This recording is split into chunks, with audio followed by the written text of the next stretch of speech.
Serial में सूरज ने सिखाया बुआ जी को सबक। बुआ जी को उसकी असली औकात दिखा दी है सूरज ने। जी हाँ, बुआ जी जो अब तक सब पर अत्याचार कर रही थी, जिन्होंने अपनी बेटी के रिश्ता टूटने का सीधा सीधा इल्ज़ाम ईशा जी पर लगा दिया था, और ईशा जी पर कोई इल्ज़ाम लगाए ये सूरज बर्दाश्त कहाँ ही कर पाता है। अब सूरज ने सोच लिया है कि बुआ जी को सबक सिखाना ही होगा, उनको उन्हीं के अंदाज में उनकी बात समझानी होगी, क्योंकि हमारी तरीके से बात उन्हें समझ नहीं आ रही है।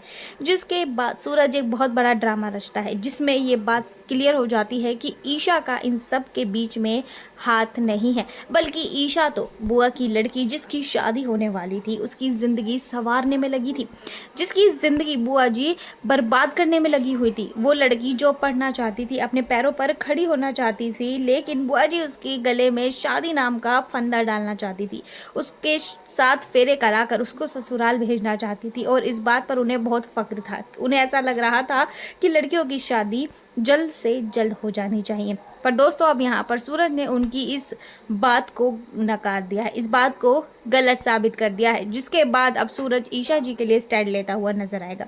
जिस शादी को एंजॉय करने के लिए ये लोग गाँव गए थे, अब वहाँ जाकर शादी तो नहीं हो रही है, लेकिन धमाके पे धमाके ज़रूर हो रहे हैं। और सूरज और ईशा मिलकर बुआ जी को ये बात ज़रूर सिखा देंगे कि वो कितनी गलत थी। वो जिन धारणाओं को लेकर जी रही थी वो एकदम गलत हैं, और अब तक उन्होंने जो भी किया है वो गलत ही किया है। और अपनी बेटी की खुशियों का गला घोटना अपराध है, पाप है। यहाँ पर अब बुआ जी की बेटी जब अपनी माँ से बोलती है कि मैं इस शादी से खुश नहीं थी, ईशा जी ने जो भी किया है, ईशा भाभी ने मेरे लिए जो भी किया है वो मेरे कहने पर किया है, मेरी खुशियों के लिए किया है, और अब देखिए मैं कितनी ज़्यादा खुश हूँ। अपनी बेटी को इस तरह से खुश देखकर बुआ जी की आंखें भर आएंगी, और वो सूरज से, ईशा से माफ़ी मांगती हुई नजर आएगी। वेल, कैसा लगा आप लोगों को सीरियल में आया ये नया ट्विस्ट? कमेंट सेक्शन में ज़रूर से ज़रूर बताइएगा।